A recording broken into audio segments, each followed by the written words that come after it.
This is Sport Compact Car's Ultimate Street Car Challenge. 10 competitors. 15 brutal tests. 1 winner. The Ultimate Street Car Challenge is the quintessential test of performance, a gauntlet of trials held annually over 2 days to determine America's ultimate street car. Readers of Sport Compact Car magazine vote for their favorite 10 cars from hundreds of hopefuls who submit the official entry form each year. Last year, it was Detroit's turn as a Viper GTS took top honors and all the accolades that go with it. This year, another Viper was selected to compete, but will it have enough all-around performance to be the ultimate street car for 2003? That's what we're about to answer with this behind-the-scenes look at one of the greatest gatherings of performance cars in North America, conducted by the editors of one of the best reads in the automotive world.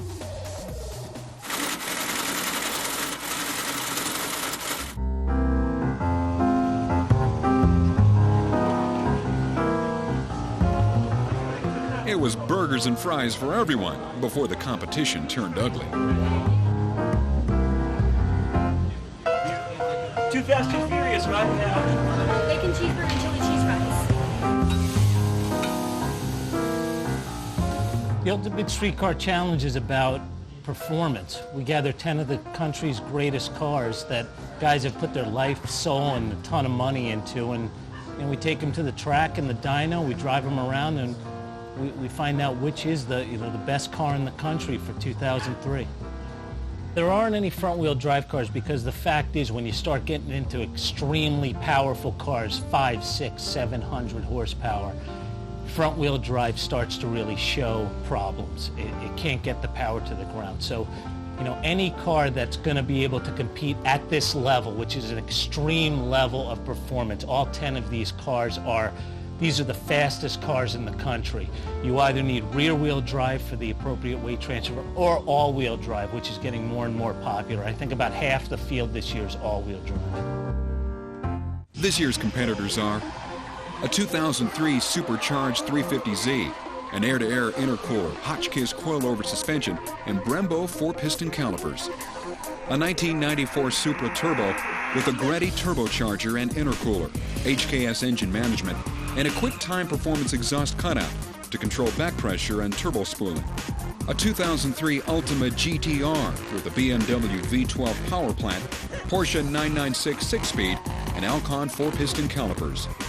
A 1994 Eclipse GSX with a turbocharged 2-liter engine and all-wheel drive. A 1991 Skyline R32 right-hand drive with an OS Geiken 5-speed transmission, carbon-carbon twin-plate clutch assembly, and an XS Engineering T04 single-turbo. A 1995 Eclipse GSX with a 2-liter Turbonetics turbocharged engine, Quave center diff with stock limited slip, aluminum flywheel, road race engineering suspension, and StopTech brakes. A 1996 Viper GTS with a 490 cubic inch V10, Vortex supercharger, Spearco intercooler, T56 6-speed, RPS flywheel, Brembo 4-piston calipers, and Coney double adjustable shocks. A 1997 Supra twin turbo with a Greddy intercooler, Apex electronics, teen coilovers and electronic dampening controls. A 1991 MR2 turbo with a ball bearing turbo kit, 3-stage dry sump oil system and JE pistons, limited slip differential, coilover suspension, and Willwood 4-piston calipers. A 2000 Audi S4 with a 2.7-liter turbocharged engine, dual liquid intercoolers, and a true turbo back exhaust system.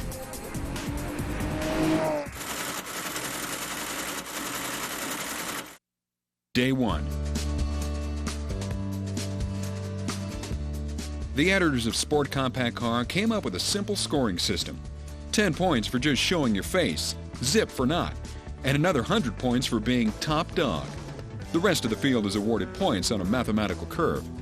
The day's tests are peak power, power delivery, emissions, grandma, car show, drivability, guru panel, fuel economy, and base price. So we tried real hard to find clipboards and stuff like that last night, but Ralph's at 1 in the morning doesn't have clipboards for some reason. They had really nice insoles though for my shoes. Good for you. So, There you I go. mean, at least we got that. At least you got the sponsor shoes. Yeah. I know that way.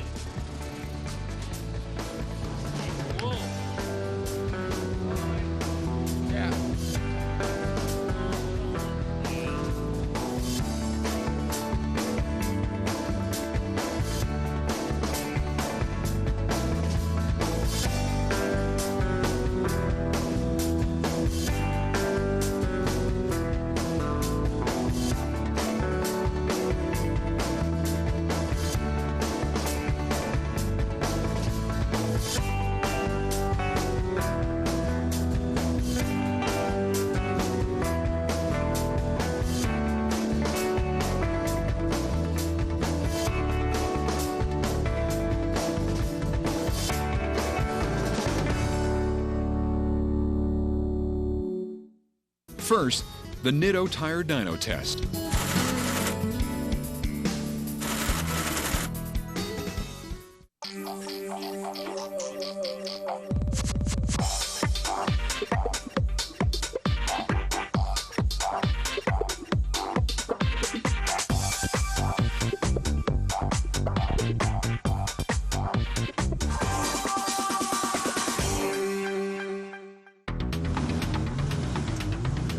Race car or street car? The 2003 Ultimate GTR. Tubular chassis, fiberglass body, a midship BMW 6-liter V12.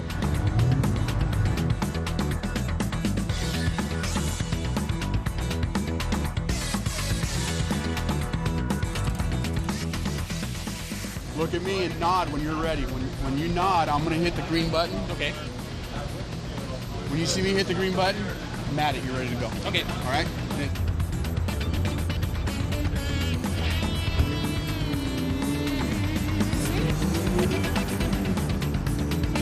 Invalid floating point operation. Bill Gates, fuck you.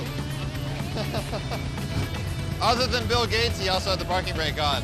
But because Bill Gates screwed him, he can still get 2 more runs. Lucky guy. Bill Gates is now his friend.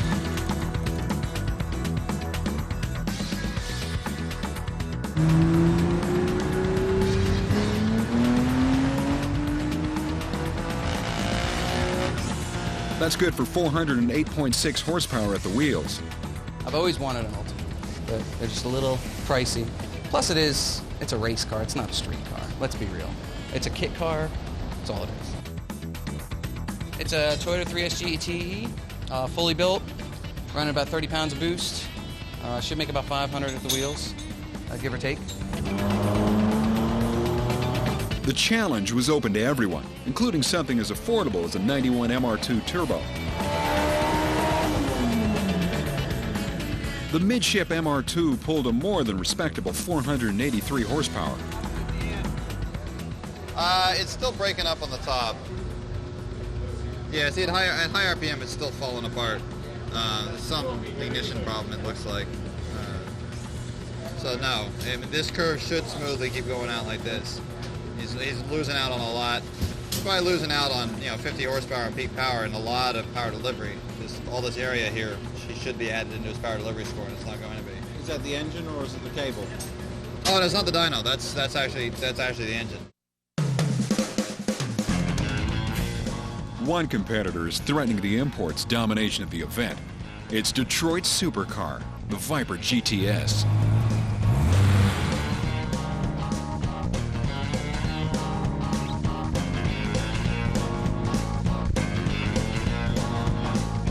Don't tell him, but he's not icing his intercooler.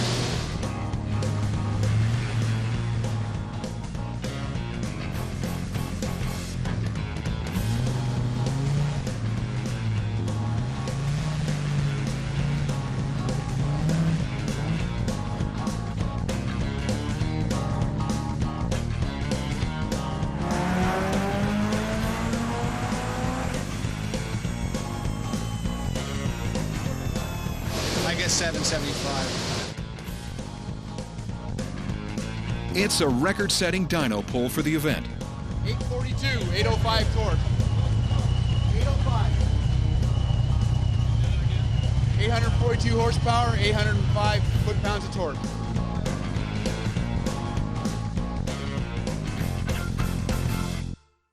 I was hoping not to see everybody else get so completely destroyed by the Viper, frankly.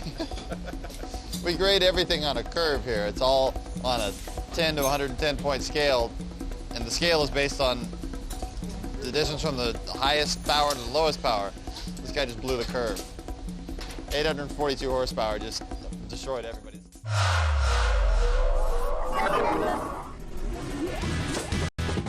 The Viper dominates the dyno, delivering 170 horsepower more than its closest rival.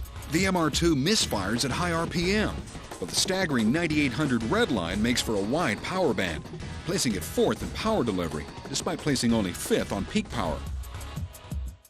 I don't know if I'm going to win the event. It all depends, but I think that Viper, it's basically a tube chassis race car from the factory. It's got a roll cage. It handles like you can't believe. It's got probably more power than any car in the competition. Huge, big juicy torque curve. It's got incredible brakes. It's corner balanced and aligned setup. So the weight transfers the way it's supposed to. It's got huge tires for mechanical grip. It's got all kinds of safety features. It's got a scatter shield, drive shaft loop, half shaft loops, cryogenically treated diff parts and the half shafts as well. It's got ceramic coatings on the engine, on the heads, the pistons, the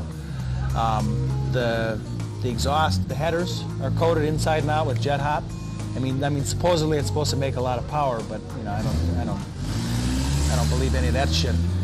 But I think that I don't know if I'm going to win, but in all the performance categories, I think my car is going to be, a force to be reckoned with, and that's really all I can say. Now let's see how clean they blow at the emissions test. We've seen some really impressive numbers. I thought for the first few cars that the machine might be broken because it was registering almost nothing. So I've been really impressed. The wrong cam profile causes the Ultima to barely hold an idle. Emissions are so far off the chart that it skews the rest of its results. We had to move them up to the high scale rather than the low scale where all the other cars were. The worst other car we've had was 180, and he swung all the way up to 800 before settling back down.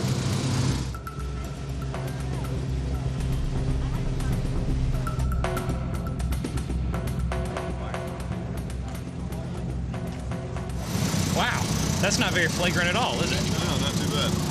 So I'm the cleanest flagrant abuser of the law car out so far. I can live with that.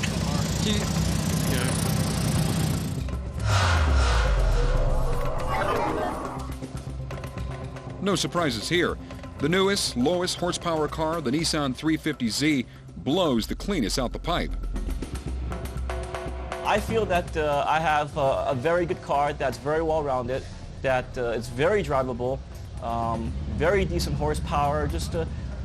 I don't think we're going to excel in any particular area. I think we're going to do well in all areas, and that's why I think we have the perfect car to do it in. Good old Granny. You gotta love her, because she loves cars. Of course, her faves are the Model T and the Edsel. She doesn't harbor much fondness for the newfangled jalopies, as she is quick to point out.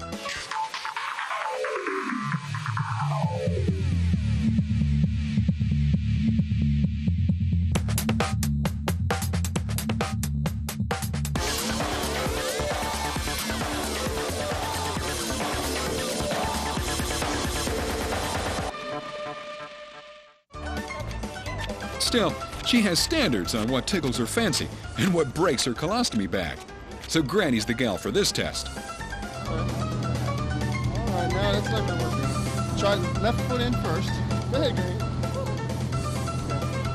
All right, get your butt over a little bit. There you go. Be nice to Grandma. He's going to pinch Grandma's nipples.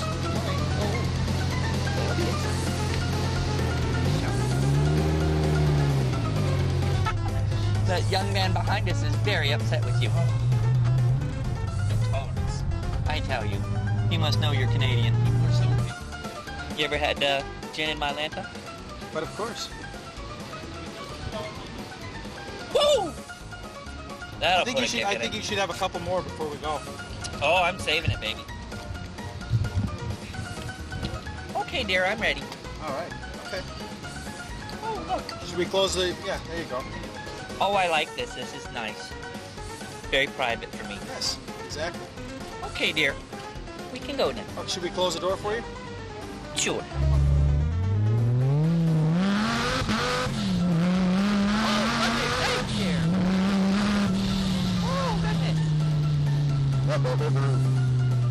Grandma's bowels are clear.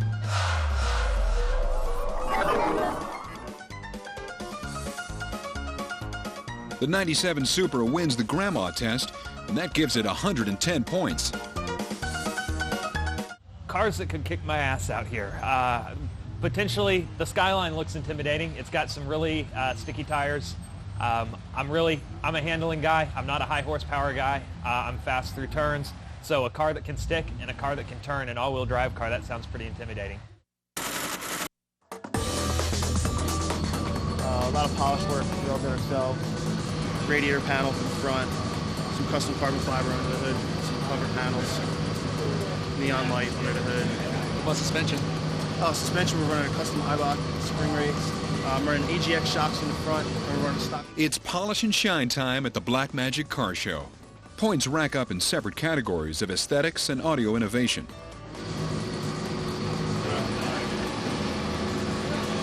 The show judges are as ruthless as white-gloved Marine sergeants, poking, prodding, and looking for perfection. Also have a highway tag entry. We're going to do it on the drag strip, but, you know.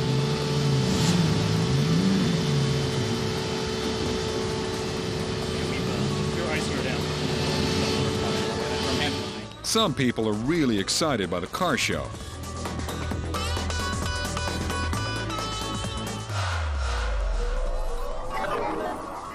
Obviously, money buys awards. Everything fits perfectly in James Chen's 350Z, a true show car inside and out.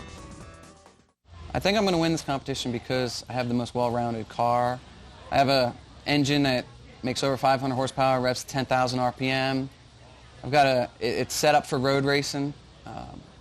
It's good looking, mid-engine, rear-wheel drive, drives nice. I mean, it's got it going on.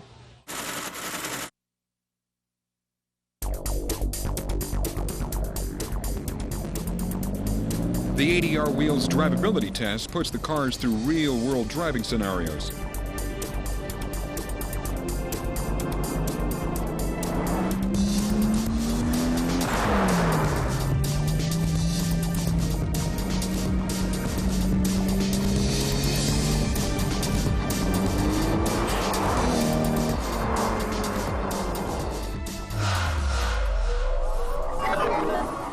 The judges look at ergonomics, usable power, and a stealthy exterior.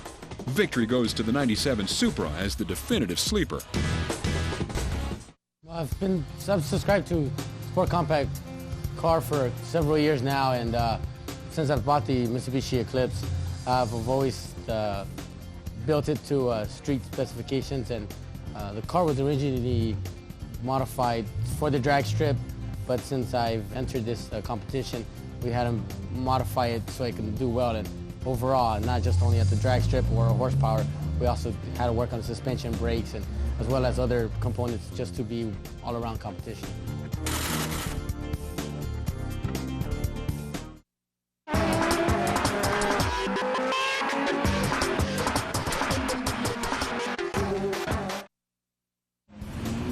At the Nitto Tire Guru panel, the competitors are up for some tough scrutiny. Scoring here is about purpose and execution.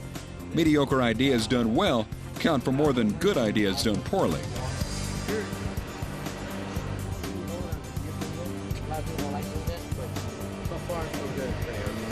ARP, of course, ARP is for the navigation feature.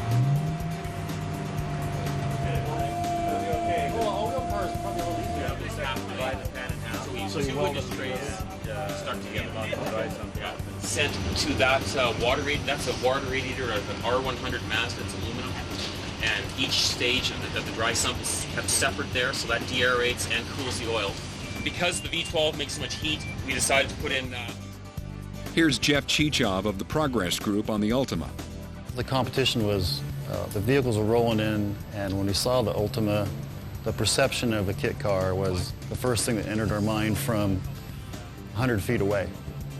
And as we got closer to the car and looked at the details of this car, the level of engineering and the level of effort that went into this car was absolutely astounding. We left without a thought of a kit car in our head. And what a finely crafted vehicle that these Canadian boys put together, really on a budget, on a modest budget. And the amount of work they put in themselves and the attention to detail with every modification they made to an existing English kit.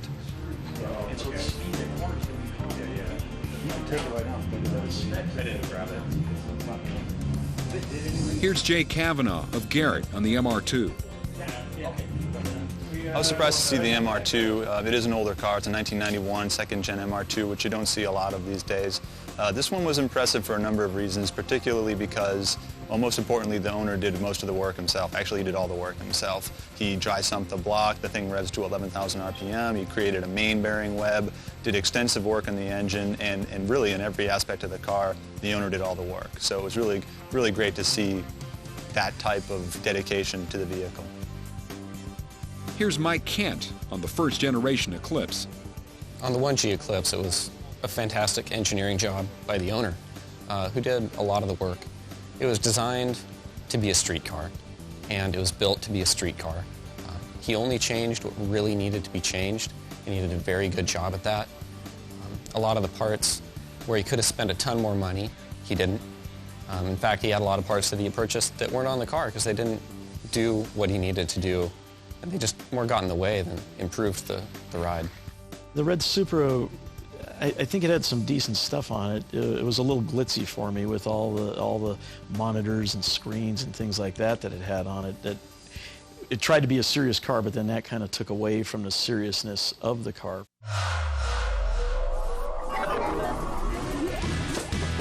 With an impressive race car-like chassis and suspension, the Ultima breaks the kit car stereotype, taking the top spot.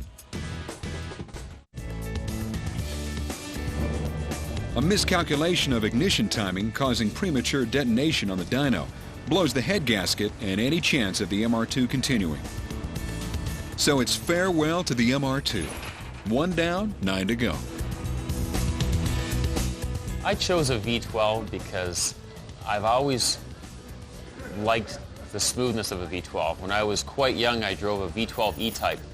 It wasn't particularly quick, but it was so smooth. It was as smooth as a turbine. And of course, I've heard Ferrari V12s the odd time. We see the odd one up in Edmonton, and they sound so good. I could never afford one, so I thought I might try to create something with using that V12 in a mid-engine chassis, and then if with the right exhaust system, make it sound like a Ferrari, and we have achieved that.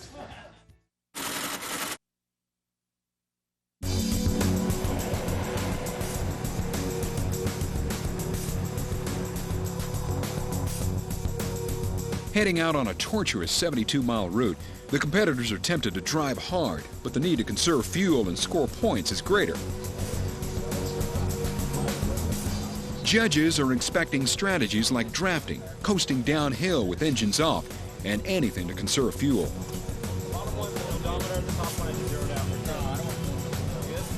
It may be tempting to add a splash of fuel en route, but there's no chance. The judges tape the filler doors shut.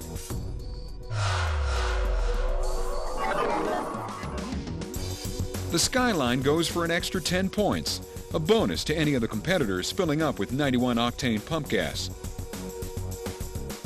Power is only one part of it. You know, another big part of having power is getting it to the ground.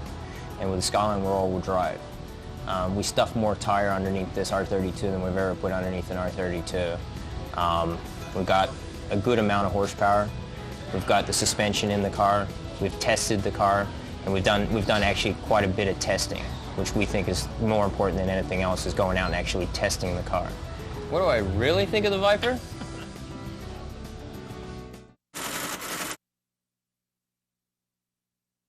The recap? The Viper came on strong, but expectations failed to materialize beyond the dyno.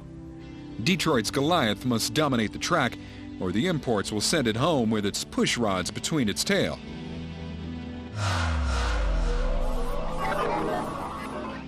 Don't think starting out with a megabuck racer scores big with the judges in the base price test.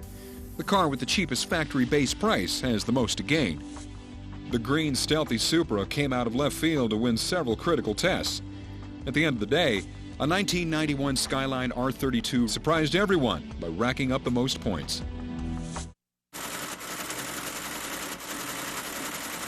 Day 2. The day's tests are skid pad, road course, 0 to 60 acceleration, 60 to 0 braking, quarter mile, and gross display of horsepower.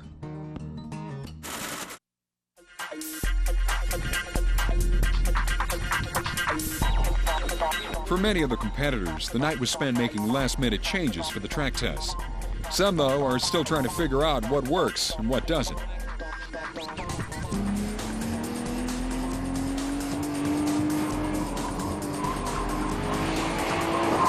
The Tuglio skid pad. It's all about lateral G's, suspension setup, horsepower, and tire adhesion. Everyone who could took advantage of the loose rules and are running on Hoosiers, barely street-legal DOT performance tires.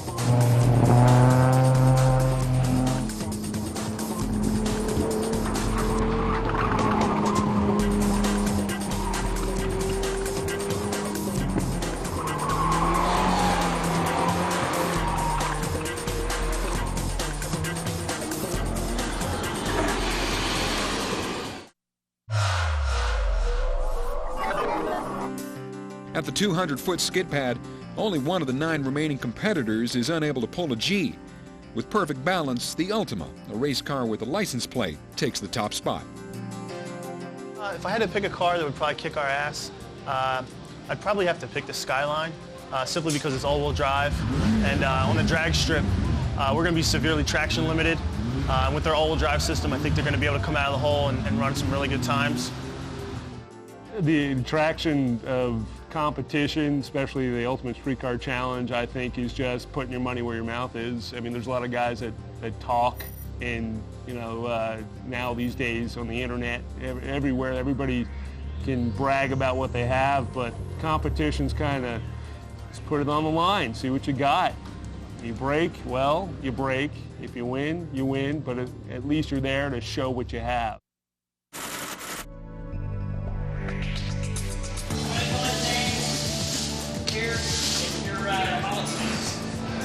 If you've got somebody else driving your car, you're responsible for having to hear this conversation. If you put 2 tires off, you come back and see me. I look at the car, I determine whether it's okay to go back out. If you put 4 tires off, you come back and see me. I look at the car, I determine if it's okay to go out. If you do that again, you're done. Okay?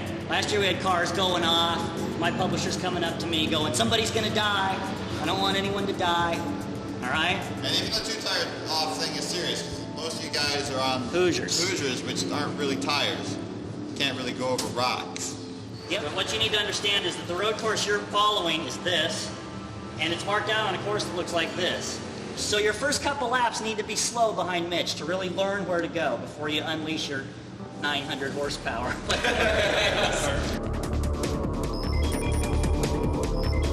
Let's take a look at the Tuglio-sponsored 13-turn road course spread across the infield of the California Speedway. The layout of turns 1 and 2 create a tight gator-edge chicane that opens onto a short straight. Turn 3 is a modest left-hander, with turn 4 sweeping slightly to the right. It's hard on the brakes, as turn 5 is a tight left. Holding the racing line in the middle of the track, corners 6, 7, and 8 become a single right-hand sweeper that carries speed onto the back straight. Between turns 8 and 9, the cars race through the bus stop, a series of quick 90-degree turns.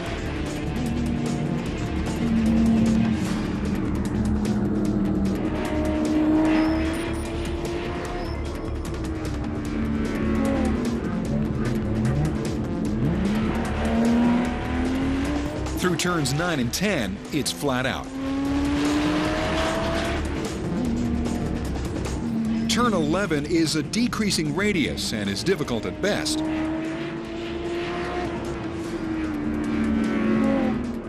A short straight and the car enters the last chicane, turns 12 and 13. Then it's balls to the wall up the front straight to the start-finish line.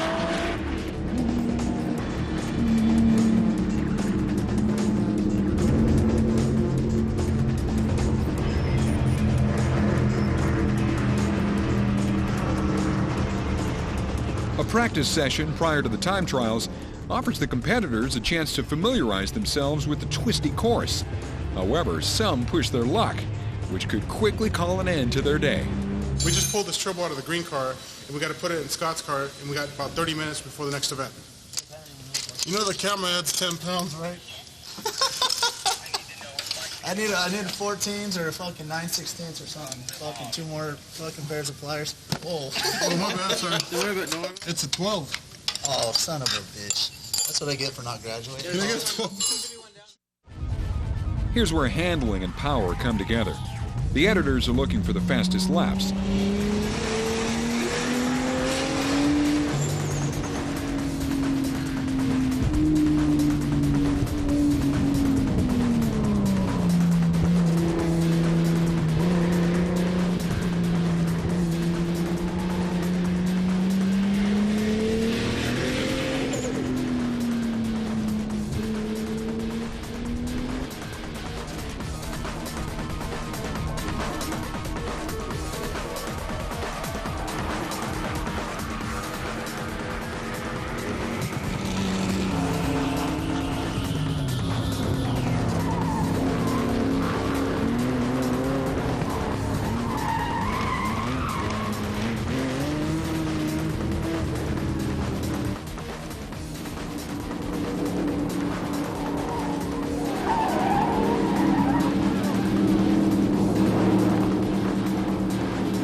Skyline spins a bearing, leaving pieces of the block and the connecting rod all over the track, scratching it from the competition.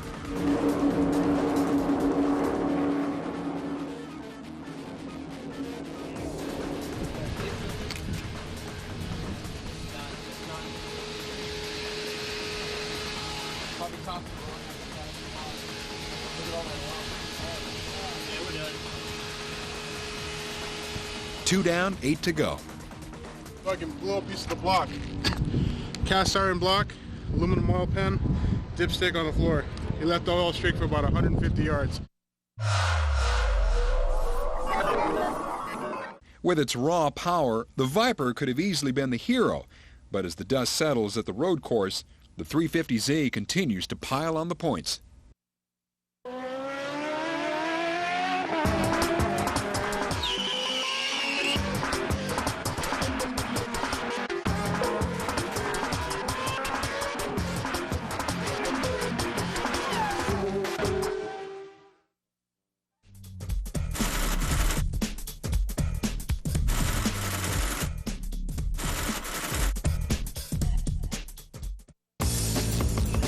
Now for some straight line fun at the ADR Wheels drag strip test. Quarter mile, 0 to 60, and 60 to 0 braking are what count.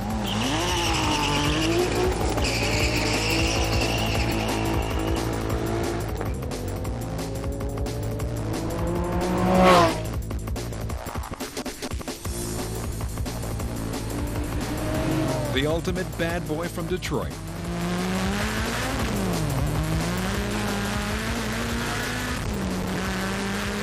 With more than 800 horsepower on tap, this is Viper territory. Or is it?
Although designed more for cornering, today the mid-engine Ultima dominates the drag strip.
The final test, the gross display of horsepower. It's about showmanship and shredding your tires.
wants to know who won?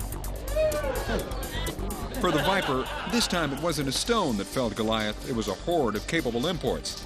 Like it or not, the Viper needs to understand. It's sharing the road with a new type of performance car. Oh, the Ultima. Slipping a race car under the radar of the local DMV doesn't make it the ultimate street car. Close, very close, but not enough. In first place, Sport Compact Car, Ultimate Street Car Challenge 2003. James Chen, 350Z.